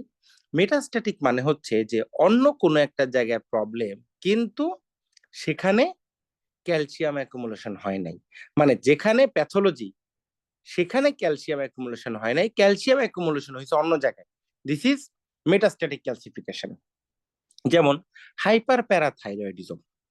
ওকে, তো প্রবলেম তো প্যারাথাইরয়েডে, তাই না? কিন্তু হাইপার প্যারাথাইরয়েডিজমে কি হয়? স্টোন ফরমেশন হয়, তাই না? স্টোন ফরমেশন তো আর প্যারাথাইরয়েডে হয় না, অন্য জায়গায় হয়। দ্যাটস ওয়াই সেটাকে বলা হয় মেটাস্ট্যাটিক ক্যালসিফিকেশন।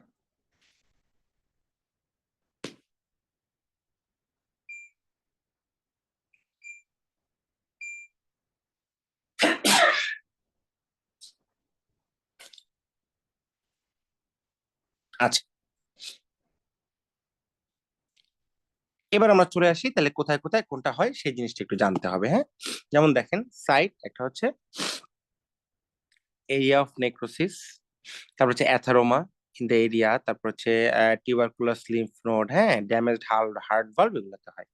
আর এই যে যেমন মেটাস্ট্যাটিক ক্যালসিফিকেশন সিন ইন, প্রত্যেকটা প্রত্যেকটা প্রত্যেকটা জানতে হবে, প্রত্যেকটা জানতে হবে। হুম, parathyroid tumour, multiple myeloma, breast cancer, এগুলো, হ্যাঁ, কমন সাইট কোথায় কোথায় হয় এই জিনিসগুলো পড়তে হবে। ওকে,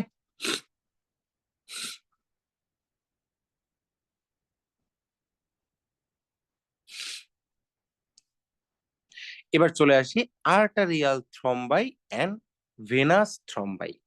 তার আগে একটা কথা বলি, সেটা হচ্ছে হোয়াট ইজ থ্রম্বাস। এই জিনিসটা একটু আগে আপনাদেরকে বলি, ভালো করে বুঝেন। থ্রম্বাস এম্বোলাস, ভালো করে বুঝেন জিনিসটা। থ্রম্বাস মানে হচ্ছে যখন কোনো একটা solid mass in the blood vessel, মানে একটা ব্লাড ভেসেলের মধ্যে একটা সলিড মাস ফরমেশন হবে, যার কম্পোজিশন থাকবে হচ্ছে ওই ফ্লোয়িং ব্লাডে যা যা থাকে সেগুলো, ঠিক আছে? সেটা একটা সলিড মাস। ওকে,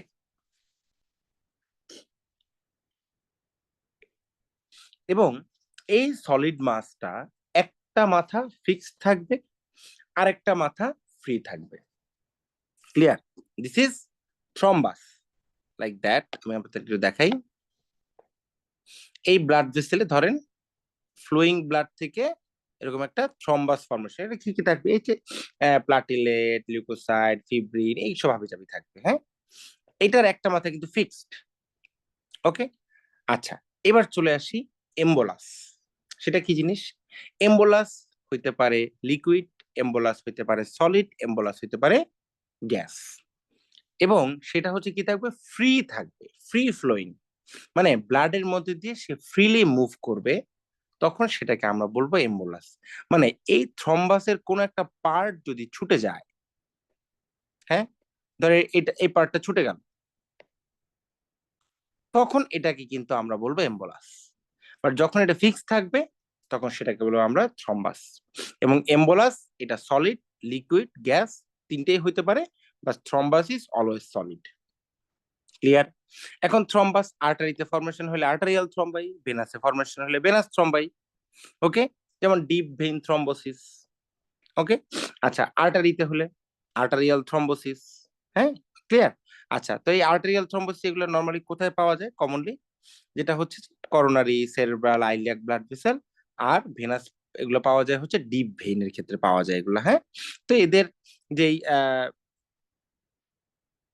ডিফারেন্স গুলা আর কি, সেই জিনিসগুলো যেমন দেখেন, এটা হচ্ছে কি এন্ডোথেলিয়াল সেল ইনজুরি ফলে আর্টারিতে হবে, যেটা অ্যাথারোস্ক্লেরোসিস। ওকে, আর ভেনাসে হবে কি ভেনাস স্ট্যাসিসের ফলে, যেমন কোনো pelvic surgery, lower limb surgery, এগুলোর পরে হতে পারে কিন্তু। ওকে, তো এই জিনিসগুলো একটু পড়লেই হবে, ডিফারেন্স গুলো পড়লেই আপনারা মনে রাখতে পারবেন। এগুলো এত ইন ডিটেলস খুব একটা দরকারও নেই। এই যে ফেট অফ থ্রম্বাস বলো, একটা হচ্ছে প্রোপাগেশন। হুম, মানে কি, এটা একটা মাথা তো ফিক্সড, আরেকটা মাথা সে আস্তে আস্তে বড় হবে, সেটা হচ্ছে প্রোপাগেশন। এম্বোলাইজেশন মানে ছুটে যাবে, ডিজলিউশন মানে পুরাটুক রিজলভ হয়ে যাবে। হ্যাঁ, এই জিনিসগুলো অর্গানাইজেশন, রিক্যানালাইজেশন, এটা। আচ্ছা, আরেকটা হচ্ছে কি কার্ডিয়াক মুরাল থ্রম্বাই, মানে কার্ডিয়াক চেম্বারে থ্রম্বাস ফরমেশন হবে। কি কি কারণে হতে পারে? অ্যারিথমিয়া, ডাইলেটেড কার্ডিওমায়োপ্যাথি, এমআই, এগুলো। হ্যাঁ, অ্যাওর্টিক মুরাল থ্রম্বাই কখন? ওই যে বললাম অ্যাথেরোস্ক্লেরোটিক প্লাক ফরমেশন হবে, অথবা অ্যানিউরিজমাল ডাইলেটেশন হবে, মানে অ্যানিউরিজম হবে। হ্যাঁ, এটা। আচ্ছা, এবার চলে আসি আমরা সিস্টেমিক থ্রম্বো এম্বোলিজম। তো সিস্টেমিক থ্রম্বো এম্বোলিজমের 80% আসে কোথায়? ইন্ট্রাকার্ডিয়াক মুরাল থ্রম্বাই থেকে। চিন্তা করেন তাহলে কতটা ইম্পর্টেন্ট এই ব্যাপারটা, তাই না?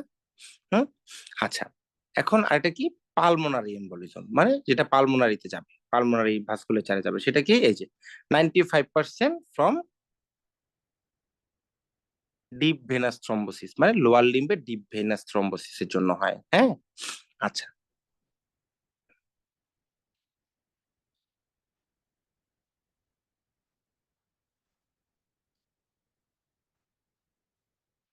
এখন এই যে আমাদের যেই মানে পালমোনারি এম্বোলিজম, এই পালমোনারি এম্বোলিজমে আসলে কি হইতে পারে, তাই না? দেখেন এখানে যে sudden death, right heart failure, এগুলা হতে পারে। ওকে, আচ্ছা,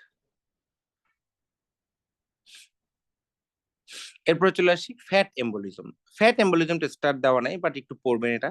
আচ্ছা, ফ্যাট এম্বোলিজম মানে হচ্ছে যখন বডিতে কোনো ফ্যাট টিস্যু ব্লাডে চলে আসবে, তখন সেটা সে ব্লাডের ভিতরে ঘুরে বেড়াবে, ফ্যাট এম্বোলিজম। যেমন ধরেন কোনো fracture of long bone shaft, অথবা trauma to adipose tissue, burn of adipose tissue, তখন ফ্যাট এম্বোলিজম হয়।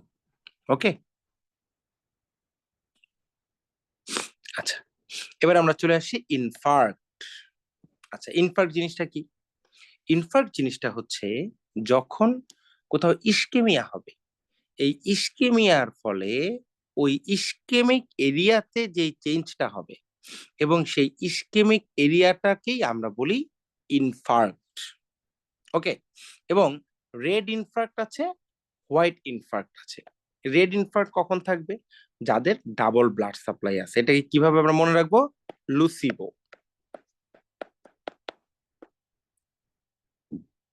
Lung, small intestine, brain, ovary, লুসিবো। আর হোয়াইট ইনফার্ক্ট থাকবে কোথায়? যাদের সিঙ্গেল ব্লাড সাপ্লাই থাকবে, সেটা হচ্ছে হার্ট, স্প্লিন, কিডনি। ওকে, খুবই খুবই খুবই ইম্পর্টেন্ট, কিন্তু এটা খুবই ইম্পর্টেন্ট। ওকে, আচ্ছা, এবার আমরা চলে আসি নিওপ্লাসিয়া আর টিউমার। এখানে আসলে এগুলোর নাম খুব একটা মনে রাখার আসলে দরকার নেই, এটা একটু একবার করে রিডিং করবেন, এগুলো খুব একটা মনে রাখার দরকার নাই। আমাদের জন্য যেটা ইম্পর্টেন্ট সেটা হচ্ছে কি হলমার্ক অফ ক্যান্সার, এটা আমাদের দরকার। এটা আসলে বেলি লাভ থেকে তুলে দেওয়া। বেসিক্যালি ম্যালিগনেন্সির হলমার্ক কি? একটা হচ্ছে রেট অফ গ্রোথ, তাই না? Rate of growth rapidly increased হবে, তাই না? আরেকটা কি? আরেকটা হচ্ছে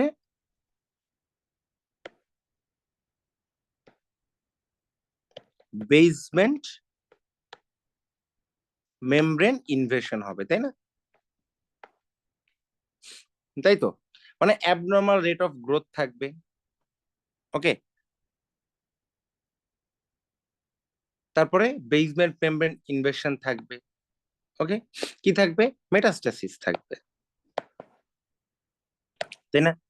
এই যে ফিচার গুলো, হ্যাঁ, এই ফিচার গুলোই হচ্ছে কি আমাদের হলমার্ক অফ ক্যান্সার আলটিমেটলি। এগুলো এখানে বলা আছে, যেমন দেখেন self sufficiency in growth signal, insensitivity to growth inhibitory signal, inhibition of apoptosis, হ্যাঁ, সাস্টেন অ্যাঞ্জিওজেনেসিস, মেটাস্টাসিস, এগুলো। আচ্ছা, লোকালি ম্যালিগনেন্ট কিছু টিউমার আছে, হ্যাঁ, যারা লোকালি ইনভেট করবে, লোকাল টিস্যু ইনভেট করবে, কিন্তু এরা ডিস্টেন্ট মেটাস্টাসিস হবে না। যেমন ameloblastoma, basal cell carcinoma, osteoclastoma, carcinoid tumour, এগুলো। ওকে,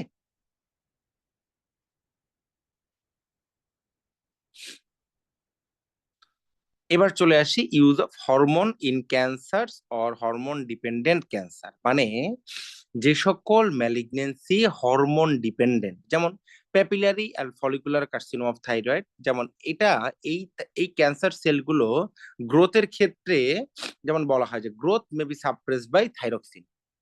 ওকে, তার মানে কি একটা হরমোন ডিপেন্ডেন্ট, কিন্তু এটা এন্ডোমেট্রিয়াল কার্সিনোমা, ম্যালিগনেন্ট মেলানোমা, হ্যাঁ, এগুলো। ওকে, আচ্ছা, এবার চলে আসি ডিসপ্লাসিয়া। ডিসপ্লাসিয়া জিনিসটা কি? এটা হচ্ছে ডিসঅর্ডারলি নন নিওপ্লাস্টিক প্রলিফারেশন। মানে কি নন নিওপ্লাস্টিক? মানে ডিসপ্লাসিয়া মানে ম্যালিগনেন্সি না, তবে তবে এই ডিসপ্লাসিয়াটাকে আমরা তিনটা ভাগে ভাগ করি। একটা হচ্ছে মাইল্ড, মডারেট, সিভিয়ার। তো এই যে সিভিয়ার ডিসপ্লাসিয়া, এটা কি বলা হয়? ক্যান্সার ইন সিটু বা কার্সিনোমা ইন সিটু, সিআইএস বা কার্সিনোমা ইন সিটু। বুঝতে পারছেন? এটাই হচ্ছে carcinoma in situ. Severe dysplasia যখন হবে, তখন সেটাকে আমরা বলি carcinoma in situ. But mild and moderate এরা রিভার্সিবল। ক্লিয়ার? বোঝা গেল? আচ্ছা, এখন এই যে ডিসপ্লাসিয়া ডিসঅর্ডারলি গ্রোথ মানে কি? মানে হচ্ছে যে একটা সেল এইটার ম্যালিগনেন্সির তে যাওয়ার আগে তার যে চেঞ্জ গুলো আসে, এইটাই হচ্ছে ডিসপ্লাসিয়ার ফিচার। মানে মেটাপ্লাসিয়া তো কি একটা সেল টাইপ থেকে আরেকটা সেল টাইপ পরিবর্তন হয়, তাই না? তো ওই পরিবর্তিত সেল টাইপটা তা ইনজুরিয়াস স্টিমুলার এক্সপোজারে থাকতে থাকতে তার মধ্যে কিছু চেঞ্জ আসে না? সেটাই হচ্ছে, যেমন দেখেন, যেমন প্লিওমরফিজম মানে কি? মানে হচ্ছে একটা টিস্যুর সেল গুলা ভেরিয়াস সাইজ হবে, শেপ হবে, this is প্লিওমরফিজম।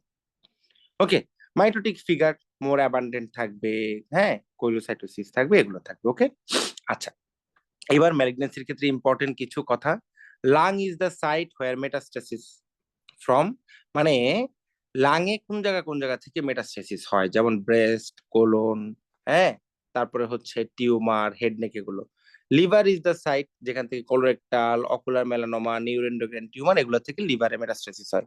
Brain is the site from, মানে ব্রেইনে কোন জায়গা থেকে মেটাস্টাসিস হয়, এগুলো থেকে। Most common tumour in main prostate, lung, colon, rectum, stomach, liver. Most common in female breast, lung, colon, rectum, cervix. Race is an important risk factor in, এগুলো এত কিছু দরকার নেই।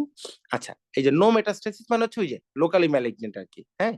আচ্ছা, বোনি মেটাস্টাসিস এটা খুব ইম্পর্টেন্ট, যে বোনি মেটাস্টাসিস বা বোনসে যে মেটাস্টাসিস হয় কোন জায়গা থেকে, এই জিনিসটা একটু ইনফিনিটি স্টার, হ্যাঁ, বিএলটিপিকে মনে রাখবেন। বিএলটিপিকে কি কি দেখেন?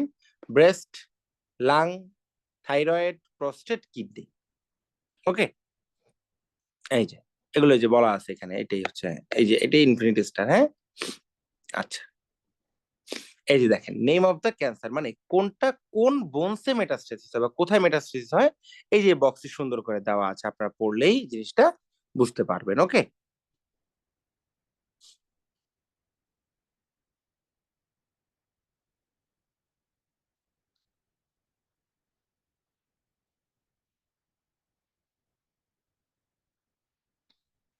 এরপরে আমরা চলে আসি অকুপেশনাল ম্যালিগনেসি। মানে অকুপেশনাল কিছু এক্সপোজারের জন্য কিছু প্রোডাক্টের এক্সপোজারের জন্য কিছু ম্যালিগনেন্সি বেশি হয়, যেমন আর্সেনিক, এটার জন্য lung carcinoma, skin carcinoma. Asbestos lung, oesophagus, gastric এগুলো হয়। হ্যাঁ, তারপরে হচ্ছে যেমন দেখেন বেরিলিয়াম, এগুলো ক্যাডমিয়াম, ভিনাইল ক্লোরাইড, এগুলো হচ্ছে কমন আর কি, এই জিনিসগুলো একটু মনে রাখতে হবে। হ্যাঁ, এবার চলে আসি স্টেজিং এন্ড গ্রেডিং। ওকে, আচ্ছা, স্টেজিং এন্ড গ্রেডিং এ ইম্পর্টেন্ট ব্যাপার হচ্ছে যে স্টেজিং কি গ্রেডিং কি এটা একটু মনে রাখতে হবে। গ্রেডিং মানে হচ্ছে লেভেল অফ ডিফারেন্সিয়েশন। তো ডিফারেন্সিয়েশন জিনিসটা কি সেটা একটু আপনাদেরকে আমি বলি। ডিফারেন্সিয়েশন কথাটার মানে হচ্ছে যে একটা সেল, নর্মাল সেল, আর একটা ম্যালিগনেন্টি ম্যালিগনেন্সের দিকে বা একটা নিওপ্লাস্টিক সেল, এদের মধ্যে কতটুকু মিল আছে, এই মিলটাকেই বলা হয় লেভেল অফ ডিফারেন্সিয়েশন বা ডিগ্রি অফ ডিফারেন্সিয়েশন। ওকে, যেমন ধরেন একটা নর্মাল সেল, তার যে আর্কিটেকচার, তার যে প্যাটার্ন, আরেকটা নিওপ্লাস্টিক সেল, সে ম্যালিগনেন্সি হয় না বা ক্যান্সার হয় না, বিনাইন আছে, তার সাথে যেই প্যাটার্নটা, সেটা হচ্ছে কি নর্মাল সেলের মতো। তো এই যে ডিফারেন্সিয়েশনের উপর ভিত্তি করে আমরা well differentiated, mild differentiated, moderately differentiated, poorly differentiated, এভাবে আমরা ভাগ করতে পারি। Okay, this is on depend on degree of differentiation, এটা হচ্ছে গ্রেডিং। ওকে, পুয়ারলি ডিফারেন্সিয়েটেড মানে সেটা ওই যে নর্মাল সেলের সাথে তার আর কোনো স্ট্রাকচারালি কোনো কিছু মিলই নাই। বুঝা গেল? আচ্ছা, তো দেখেন এই জিনিসটা কি, এটা হচ্ছে ডিগ্রি অফ ডিফারেন্সিয়েশন, এবং এটা কি করে নিওপ্লাজমস অ্যাগ্রেসিভনেস প্রকাশ করে, এটা অ্যাগ্রেসিভনেস। আচ্ছা, আর স্টেজিং মানে হচ্ছে ক্যান্সারটা কতটুকু স্প্রেড হয়েছে। তো একটা ক্যান্সার কোথায় কোথায় স্প্রেড হইতে পারে, সে লোকালি স্প্রেড হইতে পারে, সে লিম্ফ নোডে স্প্রেড হইতে পারে, সে ডিস্টেন্ট মেটাস্টাসিস হইতে পারে। এই তিনটা জিনিস। আরেকটা হচ্ছে কি টিউমার সাইজ, মানে সাইজটা বাড়ছে আর কি, সাইজ, নোড ইনভলভমেন্ট এবং ডিস্টেন্ট মেটাস্টাসিস, TNM। এটার ভিত্তি করে staging TNM, tumour size, node involvement, metastasis, এই তিনটা জিনিসের উপর ভিত্তি করেই স্টেজিং করা হয়। ক্লিয়ার? তাহলে স্টেজিং অ্যান্ড গ্রেডিং জিনিসটা ক্লিয়ার হয়েছে আশা করি। এবার চলে আসি one of the most important, most important, যেটা ইনফিনিটি স্টার। ইনফিনিটি স্টার মানে হাজার হাজার ইনফিনিটি স্টার দিলেও এটা মানে কম হয়ে যাবে আর কি। হ্যাঁ, this is paraneoplastic syndrome. Okay, paraneoplastic syndrome খুবই খুবই খুবই ইম্পর্টেন্ট, এই প্যারানিওপ্লাস্টিক সিনড্রোম। হ্যাঁ, দেখেন একটু বলে দিই প্যারানিওপ্লাস্টিক সিনড্রোমের ব্যাপারে। এটা হচ্ছে যে ধরেন আপনি কোন একটা পেশেন্টের মানে কুশিং সিনড্রোম পাইলেন। এখন কুশিং সিনড্রোম আপনার মানে তার কুশিং সিনড্রোম কি, যে আপনি তার ACTH বা এগুলো একটু বেশি পান, এগুলো অ্যাবনর্মাল পাইলেন। তা আপনি তার কুশিং সিনড্রোম ডায়াগনোসিস করলেন, কিন্তু আপনি আপনি তার কোনো গ্ল্যান্ডে কোনো অ্যাবনর্মালিটি পান নাই, মানে গ্ল্যান্ড ইটসেলফের কোনো প্যাথোলজি পান নাই, কিন্তু তার তো কুশিং সিনড্রোম, তাই না? এইরকম যদি হয়, তখন কুশিং সিনড্রোম কিছু কিছু ম্যালিগনেন্সিতে হইতে পারে, সেই জিনিসটা আপনাকে সার্ভে করতে হবে। বুঝা গেল? এই যে কিছু কিছু ম্যালিগনেন্সিতে কুশিং সিনড্রোম হইল, যেটাতে গ্ল্যান্ডের কোনো প্রবলেম নাই, এই ঘটনাটাকেই বলা হয় প্যারানিওপ্লাস্টিক সিনড্রোম। বুঝা গেল? এখন যখন আপনি সিস্টেমিক সার্ভে করলেন পেশেন্টটার, তখন আপনি পাইলেন তার small cell carcinoma of lung. তখন আপনি বুঝবেন যে এই small cell carcinoma of lungs এর জন্যই তার ACTH অ্যাবনর্মালিটি হয়েছে, এবং এর ফলে তার কুশিং সিনড্রোম হয়েছে, নট ফর গ্ল্যান্ডের ইটসেলফের জন্য। বোঝা গেল? এরকম ধরেন হাইপার ক্যালসিমিয়া, কোন একটা পেশেন্টের আপনি হাইপার ক্যালসিমিয়া পাইলেন, এখন দেখলেন যে প্যারাথাইরয়েড গ্ল্যান্ড ঠিক আছে। ওকে, তখন আপনি কি করবেন? তখন আপনি এই ম্যালিগনেন্সি গুলা খুঁজবেন যে এগুলি তার আছে কিনা। বুঝা গেল? কারণ কি, এই কোনো একটা ম্যালিগনেন্সিতে প্যারাথাইরয়েড হরমোন অ্যাবনর্মালিটির কারণে তার হাইপার ক্যালসিমিয়া হবে। বোঝা গেল? তো এইটাই আমাদের একটু পড়তে হবে যে ক্লিনিক্যাল সিনড্রোম কি এবং কোন কোন ম্যালিগনেন্সিতে এই সিনড্রোম গুলো আমরা পেয়ে থাকি। এটা কি বলা হয়? প্যারা নিওপ্লাস্টিক সিনড্রোম। ওকে, এই যে টিউমার মার্কার, কিছু কিছু মার্কার কিছু কিছু ম্যালিগনেন্সিতে বাড়ে। কোন কোন টিউমার মার্কার কোন কোন ম্যালিগনেন্সিতে বাড়ে এই জিনিসগুলো একটু পড়তে হবে। এগুলো তো মুখস্থ পড়ে, এগুলো তো আসলে বলার কিছু নাই।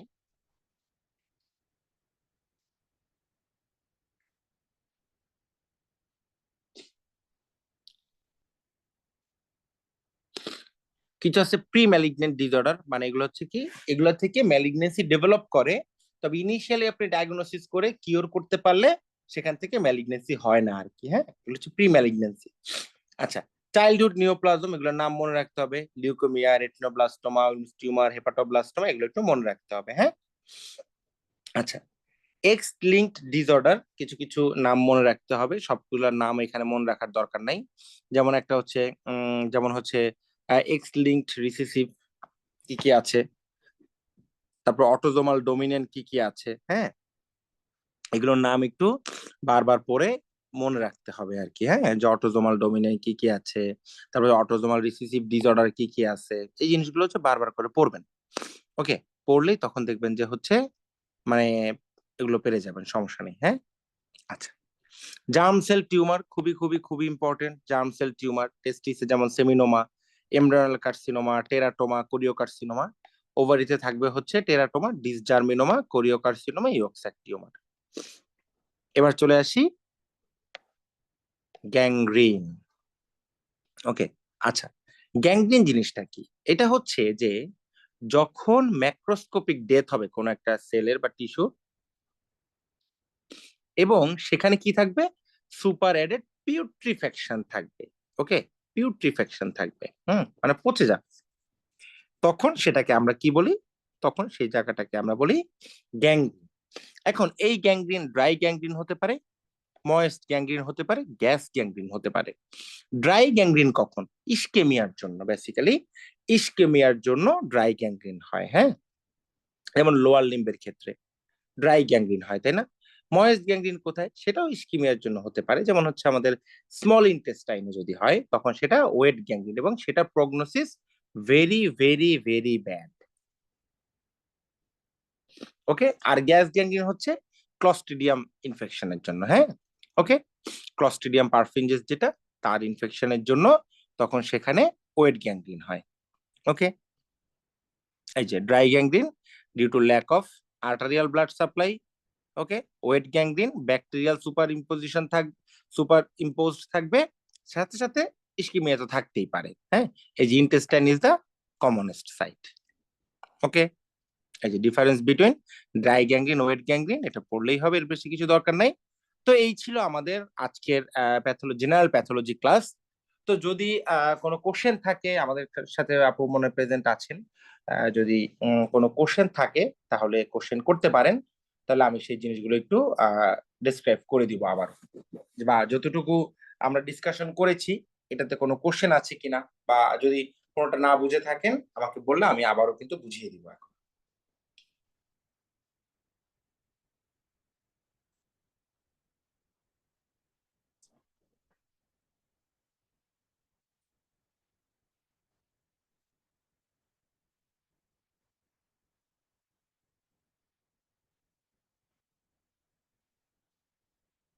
আচ্ছা, okay, so thank you so much. তো সবাই ভালো থাকবেন, সবাইকে অসংখ্য ধন্যবাদ, শুভরাত্রি।